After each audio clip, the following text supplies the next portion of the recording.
नमस्कार, स्वागत है आप सभी का म्यूचुअल फंड हेल्पलाइन में। आपके साथ मैं हूं स्वाति। म्यूचुअल फंड हेल्पलाइन में हम आपको म्यूचुअल फंड से जुड़ी सभी जानकारी देते हैं, साथ ही आपके सभी सवालों के जवाब भी। तो शुरू करते हैं आज का शो और देखते हैं कि आज के शो में खास क्या है।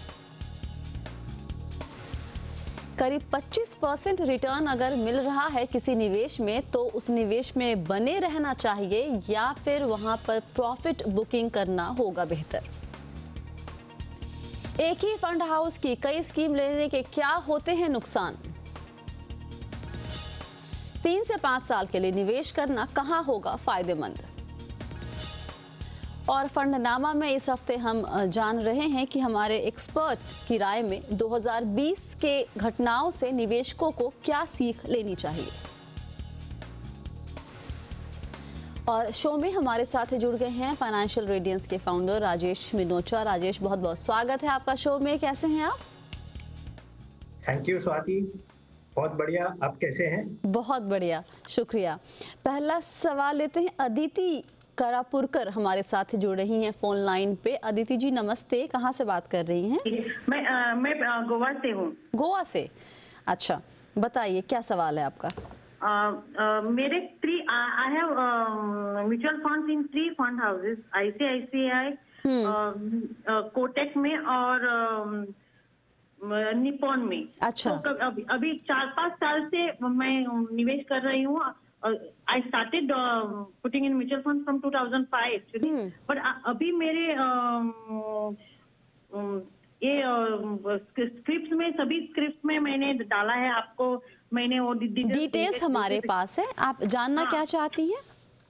मुझे एक जानना है कि should I continue with all this schemes और क्यों, और नए कौन से मैंने ऐड करने चाहिए और कौन से मैंने स्टॉप करने चाहिए। अच्छा ये बताइए, आपने अपने सवाल में लिखा था in the present scenario weather I should book the profit. या दैट इज ऑल। या तो उस एक सवाल है कि अगर आपको हम ये सलाह दें अगर कि आपको मुनाफा निकाल लेना चाहिए तो आप उस मुनाफे का क्या करेंगी? उससे कहीं निवेश करने का प्लान है या कोई लक्ष्य है आपका जिसको पूरा करना चाहती हैं उससे? एक्चुअली अभी तक कोई लक्ष्य नहीं है, लेकिन मार्केट कभी भी नीचे आ सकता है, इसीलिए मुझे ये जानना है कि whether I should book the profits and park the money in any of the liquid fund. और is it safe to assume कि आपने ये सारा जो निवेश किया है वो लॉन्ग टर्म के लिए किया था? हाँ, लॉन्ग टर्म के लिए ही किया था। अभी 4-5 साल से अभी पहले जब मैंने निवेश किया था, then I had booked the profit and I had put the money again in the liquid fund and I started the new script actually.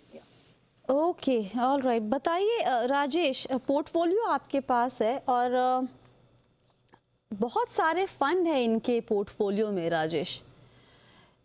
Manage करना भी मुश्किल काम है और क्योंकि कोई स्पेसिफिक गोल अटैच नहीं है निवेश से, तो ये सवाल हमेशा जहन में आना बनता है कि बाजार ऊपर है, मुनाफा दिख रहा है, तो पैसे निकालना बेहतर होगा या फिर कंटिन्यू करें। एब्सोल्युटली स्वाति जी, आपने जैसे बोला आदिति जी के पोर्टफोलियो में बहुत सारे फंड्स हैं। मैंने देखा और मैं तो काफी हैरान हो गया कि 16 फंड्स हैं और इनकी जो चल रही है, वीकली एसटीपी जो चल रही है वो 22,400 रुपए की चल रही है अक्रॉस 16 फंड्स।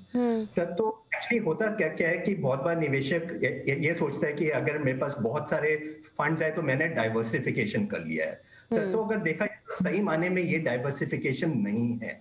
आपके पास बहुत सारे फंड्स हैं, इसका मतलब ये नहीं है कि डाइवर्सिफाई हो गया है। आपको ये देखना होता है कि कौन सी कैटेगरी में आपके इन्वेस्टमेंट है, क्योंकि क्या है कि विद इन कैटेगरी ओवरलैप बहुत होता है। तो जैसे लार्ज कैप अगर आपके पास एक है तो फिर दूसरा लार्ज कैप में काफी ओवरलैप भी होगा।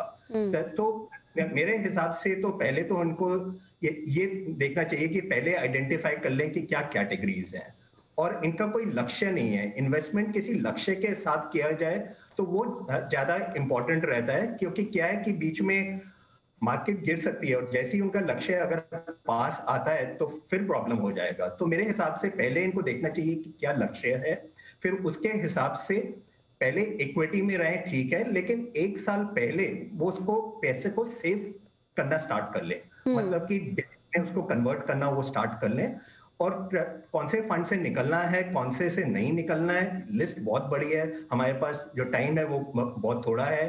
इसके लिए मेरी सलाह उनको वही रहेगी कि या तो वो किसी क्वालिफाइड फाइनेंशियल एडवाइजर के पास जाएं या फिर किसी म्यूचुअल फंड डिस्ट्रीब्यूटर के पास जाएं और पहले अपना लक्ष्य सेट करें। उसके बाद में थोड़े फंड से उनको निकलना पड़ेगा और थोड़े फंड जो अच्छे हैं उसमें तब इनको रहना ठीक रहेगा। और ये ध्यान रखें कि ज्यादा स्विचेस अगर वो करते हैं, रिडेम्पशन वगैरह अगर वो ज्यादा करते हैं, तो उसपे एग्जिट लोड और short term capital gains tax भी हो सकता है। तो इस और ज्यादा उनको शिफ्ट नहीं करना चाहिए। एक बार डिसाइड हो जाए, अनलेस फंड में कोई प्रॉब्लम आए, उनको उसी फंड में रहना चाहिए अपने लक्ष्य तक पहुंचने के लिए। ओके और राजेश, नॉर्मली कोई निवेशक अपना जब पोर्टफोलियो बनाता है तो हम कहते हैं कि 4 से 5 या 6 से 7 अलग अलग एडवाइजर्स की अलग अलग राय होती है। तो वो इतनी सारी कैटेगरीज हैं इवन डेट में या फिर इक्विटी में, तो एक आम निवेशक किस किस कैटेगरी का एक एक फंड भी रख ले अपने पास तो उसका पोर्टफोलियो ठीक है, मतलब वो उससे काम चल सकता है? हाँ जी, तो एक तो जैसे हो गया flexi cap as one category. जो पहले मल्टी कैप होती थी, ज्यादातर फंड हाउस अब फ्लेक्सी कैप उसको बना देंगे, वो अच्छा है। फिर इंडेक्स फंड अच्छा है। और अगर थोड़ा जोखिम ले सकते हैं तो उसके लिए मिड कैप भी अच्छा कैटेगरी रहेगा, लेकिन सारा इक्विटी में नहीं, तो थोड़ा डेट में इन्वेस्टमेंट भी होना चाहिए। जैसे बैलेंस एडवांटेज फंड हो गया या प्योर डेट फंड हो गया। अगर आपका लक्ष्य 2-3 साल के अंदर है तो वो पैसा फिर इक्विटी में नहीं रहना चाहिए, क्योंकि क्या है कि आगे जाके मार्केट गिर सकती है जब आपको पैसा निकालना हो। तो इसके लिए पूरा पोर्टफोलियो बनाएं, डिपेंडिंग ऑन क्या गोल्स हैं, तब उस हिसाब से तब वो फंड डिसाइड करें। तो that is the approach which should be followed actually, कि सबसे पहले गोल डिसाइड करो, कैटेगरीज आइडेंटिफाई करो, उसके बाद में फंड्स को देखो। और मेरे हिसाब से इनको 5 या 6 फंड से ज्यादा नहीं होने चाहिए।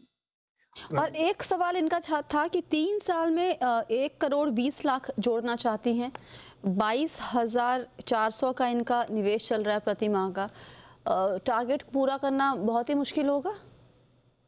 हाँ, ये एक्चुअली सवाल इनका पूरा नहीं था मेरे पास। इन्होंने बोला कि ये 2005 से इन्वेस्टेड हैं, तो अब जो वैल्यू है उसका क्या वैल्यू हुआ है, बस वो इंफॉर्मेशन नहीं है। तो इसके लिए पूरा होगा या नहीं होगा वो मैं इस टाइम पे नहीं बता सकता। लेकिन वही है कि अगर आज से अगर वो फ्रेश अगर स्टार्ट करते तो मैंने कैलकुलेट किया है कि अगर इनका गोल अगर 3 साल के बाद है तो अमाउंट से उनका 42 लाख बन जाएगा। तो पहले का एग्जिस्टिंग अमाउंट है, उसकी इंफॉर्मेशन नहीं है।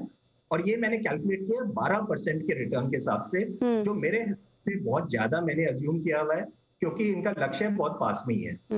अदिति जी, हाँ बोलिए।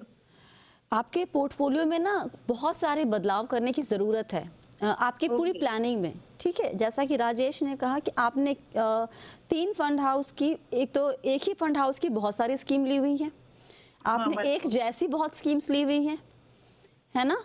और आपका सबसे बड़ा, आपके निवेश के साथ सबसे बड़ी दिक्कत ये है कि आपने कोई लक्ष्य अटैच नहीं किया है। ठीक, आपने रखा है 3 साल में 1 करोड़ 20 लाख के आसपास। अभी तो 70 लाख है एक्चुअली, अभी 30 लाख जोड़ना चाहती हूँ नेक्स्ट। अच्छा, 70 लाख ऑलरेडी है आपके पास, आपका जुड़ गया है।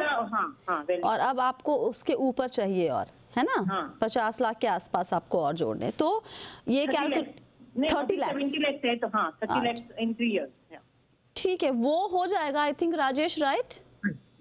हाँ जी, अगर इनके पास ऑलरेडी 70 लाख हो चुका है तो 30 लाख मेरे हिसाब से हो जाना चाहिए। लेकिन अगेन जो मैंने पहले कहा था कि टाइम पीरियड कम है, अभी इनके इक्विटी में गेन्स आ गई हैं, तो लेकिन उसके बाद में अगर जब उनको पैसा चाहिए 3 साल के बाद, अगर उस टाइम पे मार्केट गिर जाता है तो उनकी गेन्स चली जाएंगी। तो धीरे धीरे अब इनका हाई टाइम है कि उनको, sorry, this is the high time कि उनको अपना पैसा अब इक्विटी से शिफ्ट करना शुरू कर देना चाहिए टुवर्ड्स अ सेफर ऑप्शन। हाँ जी, क्योंकि इस टाइम पे इनका पोर्टफोलियो बहुत अग्रेसिव है। इसमें मैंने देखा मिड कैप भी है और बहुत सारे सेक्टर फंड्स भी हैं। तो अभी धीरे धीरे करके अब इनको शिफ्ट करना चाहिए, और उससे इनका क्या है कि कंसोलिडेशन भी हो जाएगा। चलिए अगला, सारे फंड्स में तब नहीं है, और ये 30 लाख अचीव हो जाना चाहिए फिर मेरे हिसाब से। ओके। अगला सवाल लेते हैं, हमारे साथ उल्लास जी हैं फोन लाइन पे। उल्लास जी, हाँ हाँ बोलिए। आपका सवाल हमारे पास आया था। हाँ हाँ आप करीब 5 लाख रुपए निवेश करना चाहते हैं, राइट? हाँ, लमसम अमाउंट। लमसम अमाउंट कर, अच्छा, और आप इमीडिएटली उससे फिर सिस्टमेटिक विथड्रॉल प्लान के जरिए पैसे निकालना भी शुरू करना चाहें। हाँ बराबर। हर महीने कितने पैसे आप निकालने की सोच रहे हैं? क्या रिक्वायरमेंट है आपकी? जैसे बैंक के एफडी में मिलता ही नहीं, अभी तो 7% 3,00,000 मिलता है, ऐसा मिलेगा 10 से 11% तक। 10 से 11% हर महीने? हाँ ओके। नहीं, मैं क्या बोलूँ, बैंक एफडी में 5 लाख रखा तो 3,000 मिलता है। अच्छा, उससे थोड़े आसपास कितना मिलेगा, ऐसे 10 to 11% के हिसाब से। ओके, मॉडरेट रिस्क के साथ। मॉडरेट रिस्क के साथ। हाँ हाँ, बैलेंस फंड अच्छा है या डेब्ट फंड अच्छा है? ओके, राजेश क्या सलाह देंगे आप उल्लास को? हाँ जी, उल्लास जी, आपका जो ये सवाल है कि आपको बैलेंस फंड में निवेश क्या करना है और आपका मॉडरेट रिस्क है, तो मेरे हिसाब से बैलेंस फंड अच्छे रहेंगे। उसके अलावा बैलेंस एडवांटेज भी दे सकते हैं, जिसमें फंड मैनेजर डेट और इक्विटी के बीच में शिफ्ट होते रहते हैं funds depending on their performance. या प्योर डेट फंड्स भी आप देख सकते हैं। अलग अलग टाइप के फंड्स हैं, जैसे डीएसपी का डायनेमिक एसेट एलोकेशन, ये काफी अच्छा फंड है। उसके अलावा मिराई एसेट हाइब्रिड इक्विटी, ये बैलेंस फंड अच्छा रहेगा। या फिर आईडीएफसी का बैंकिंग एंड पीएसयू बॉन्ड, ये भी अच्छा रहेगा। लेकिन आपने जो बोला कि आपको 9 से 10% तक विड्रॉ करना है, तो मेरे हिसाब से आपको इतना ज्यादा अग्रेसिव शुरू में नहीं होना चाहिए। अगर आप विड्रॉल अपना 6% रखते हैं 5 लाख के ऊपर, तो उसका विड्रॉल अमाउंट बनता है करीब 2,500 रुपए महीना। तो अगर शुरू के 1 साल अगर आप 6% रखें, you let the portfolio grow, तो 1 साल में जब आपका पोर्टफोलियो ग्रो हो जाएगा, जनरली मुझे लग रहा है 9 से 10% तक आपकी एवरेज रिटर्न आ जानी चाहिए, और आप सिर्फ 6% विड्रॉ कर रहे हैं। तो क्या है कि फिर आगे जब आपका विड्रॉल होगा और अगर मार्केट में कुछ इम्पैक्ट आ गया, तो आपका प्रिंसिपल नेगेटिव नहीं जाएगा। मतलब कि तब आप उसके ऊपर फिर आप और ज्यादा भी पैसा फिर निकाल सकेंगे, और तब आपकी एसडब्ल्यूपी आप और ज्यादा बढ़ा सकते हैं।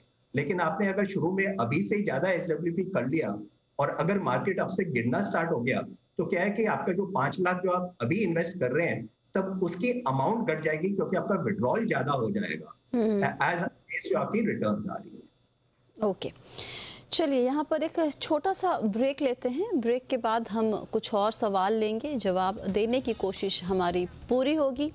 आप सभी बने रहिए म्यूचुअल फंड हेल्पलाइन के साथ।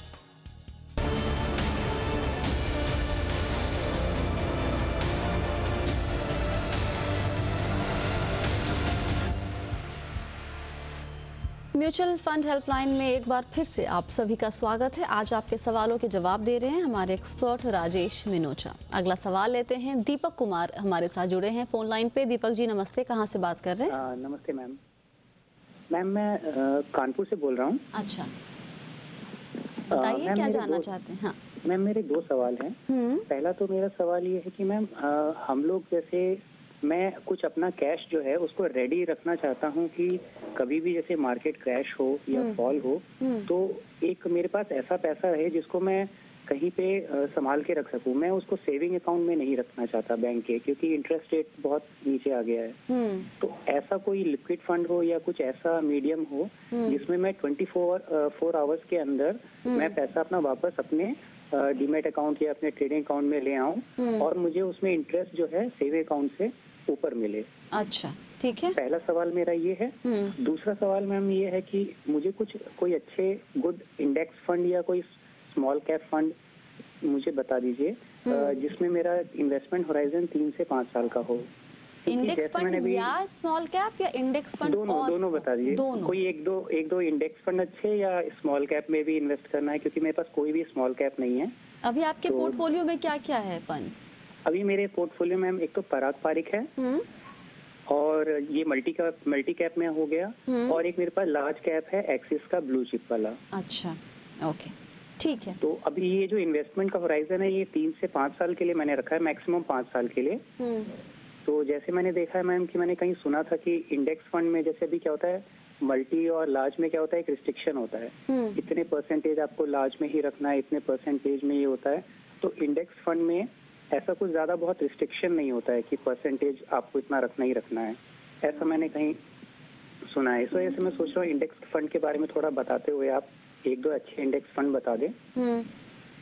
तो मैं अपना पोर्टफोलियो 5 फंड में ही रखना चाहता हूँ, total maximum 5 fund. Got it sir, thank you. या जी लार्ज, पहला सवाल तो इनका ले लेते हैं कि जो पैसे रखने हैं उनको अलग से, कि बाजार गिरे तो निवेश किया जाए। आई थिंक इस तरह के पैसे में सबसे जो ज़रूरी चीज़ एक निवेशक को देखनी होती है राजेश, वो ये कि वो पैसा सेफ रहे, आपका जो कैपिटल है वो प्रोटेक्टेड रहे, रिटर्न हम बाद में देख लेंगे, राइट? हाँ जी, हाँ जी, एब्सोल्युटली। तो उसके लिए ये जो इन्वेस्टमेंट है ये लिक्विड फंड में होना चाहिए या अल्ट्रा शॉर्ट, थोड़ा सा रिस्क रहता है। लेकिन मैं इनको ये बता दूं कि जैसे सेविंग बैंक के रेट गिरे हैं, एफडी के गिरे हैं, वैसे ही यहाँ पे भी इम्पैक्ट आया है। तो इनका जो रिटर्न्स है ऑलमोस्ट सेविंग बैंक जितना ही रहेगा या उससे थोड़ा सा ज्यादा रहेगा। लेकिन इस इम्पोर्टेंट है कि अगर इनको म्यूचुअल फंड में उसके बाद में डालना है तो पहले ये डिसाइड करें कि कौन से फंड में डालना है। तो एक बार वो जो टारगेट फंड है वो डिसाइड होता है, फिर उसी एएमसी के लिक्विड फंड या अल्ट्रा शॉर्ट में डालना चाहिए। मुझे ऐसा लगता है राजेश कि ये पैसा शेयर बाजार में निवेश करना चाहते हैं दीपक। मैम ये पैसा मैं रेडी अपने पास रखना चाहता हूँ जो इमीडिएट मेरे पास स्टॉक में वो लगाने समझ के में लिए आया, हो। लेकिन ये पैसा निवेश कहाँ करेंगे? बाजार गिरेगा तो स्टॉक्स में करेंगे या म्यूचुअल फंड में करेंगे? मैं दोनों में कर सकता हूँ मैम। ओके राजेश, तो मेरे को ये, तो मेरा पर्पस ये है कि मेरा सेविंग अकाउंट का जो इंटरेस्ट है, जो आज जो सेविंग चल रहा है 2.5% या चल रहा है, मैं इससे मुझे ज्यादा मिले, एटलीस्ट मुझे 4 से 5% मिल जाए। अच्छा। क्योंकि मुझे नहीं पता कि मार्केट कब फॉल होगा, हो सकता है 6 महीने में फॉल हो, 2 साल में फॉल हो, 3 साल में फॉल हो। एक रिजर्व कैश में रखना चाहता हूँ। ठीक, समझ में आया सर, समझ में आ गया हमें। ठीक है, तो ये पैसा स्टॉक में भी जाएगा या फिर म्यूचुअल फंड में भी जा सकता है, दोनों के लिए ऑप्शन। हाँ जी, तो अगर म्यूचुअल फंड में होगा तो क्योंकि अगर वो टारगेट फंड में अगर पहले से इनका डिसाइड हो जाए तो उसमें रख लेना चाहिए। और बाकी क्या है स्वाति जी, क्या कि लिक्विड में रिटर्न तो सेविंग बैंक जितना ही आएगा, अगर वो थोड़ा सा रिस्क ले सकते हैं तो अल्ट्रा शॉर्ट ठीक है। लेकिन ultra short average maturity 3 months to 6 months रहती है। तो अगर उतना हॉरिजन है तो ठीक है।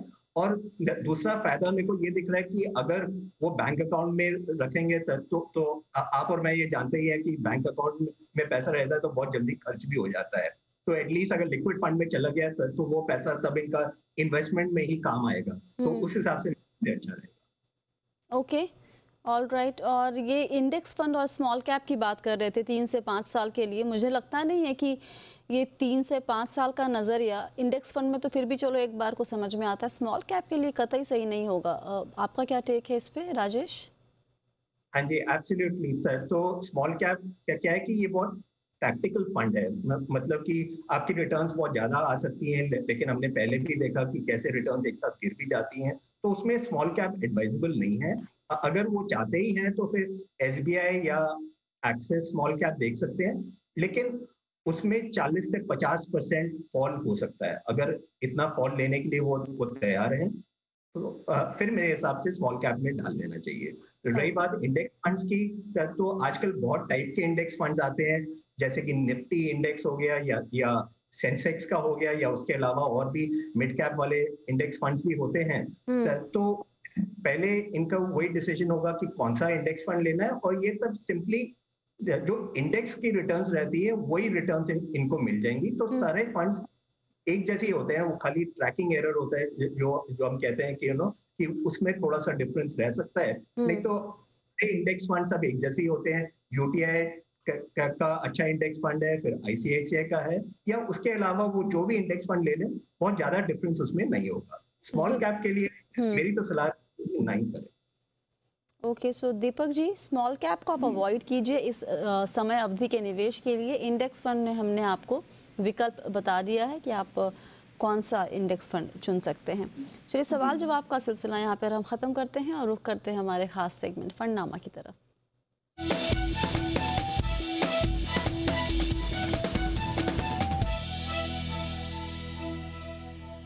और फंडनामा में इस हफ्ते हम अपने एक्सपर्ट से जान रहे हैं कि 2020 में जो घटनाएं हुई है उसका निवेश पर जो असर पड़ा है उससे हम क्या सीख सकते हैं और किस सीख के साथ हम 2021 में आगे बढ़ सकते हैं।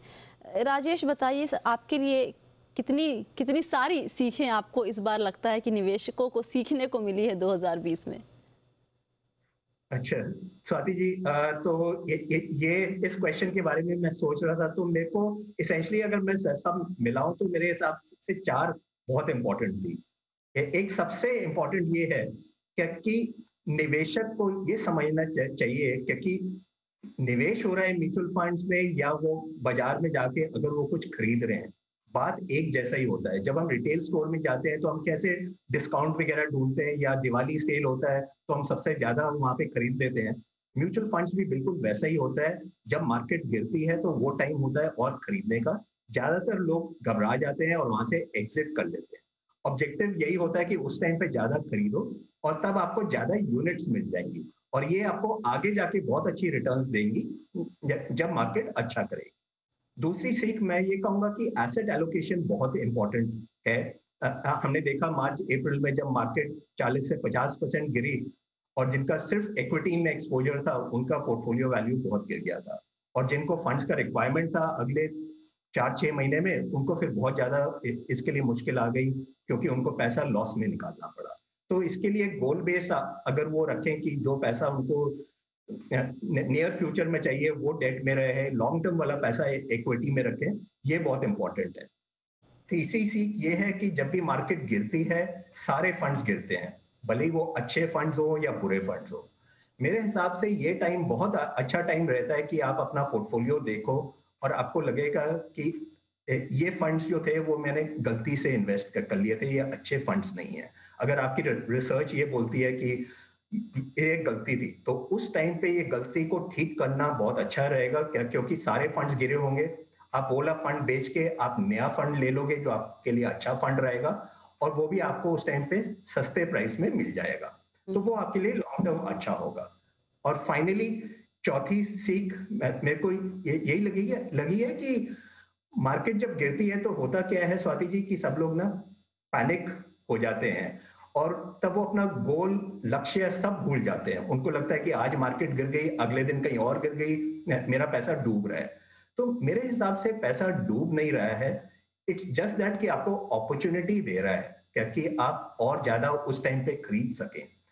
जैसा मार्केट मार्च और अप्रैल में था, मेरे को नहीं लगता कि वैसा मार्केट दोबारा आने वाला है। तो वो सेल का पीरियड था, और अगर आप अपने आप नहीं करते हैं निवेश, अगर आपके पास फाइनेंशियल एडवाइजर है या म्यूचुअल फंड डिस्ट्रीब्यूटर है और ये भी अच्छा है और अगर आपकी बिलीफ उसके साथ अच्छी है तो आप उनके साथ बने रहिए जी। वो जो बोल रहे हैं तब उसी हिसाब से इन्वेस्टमेंट रखिए।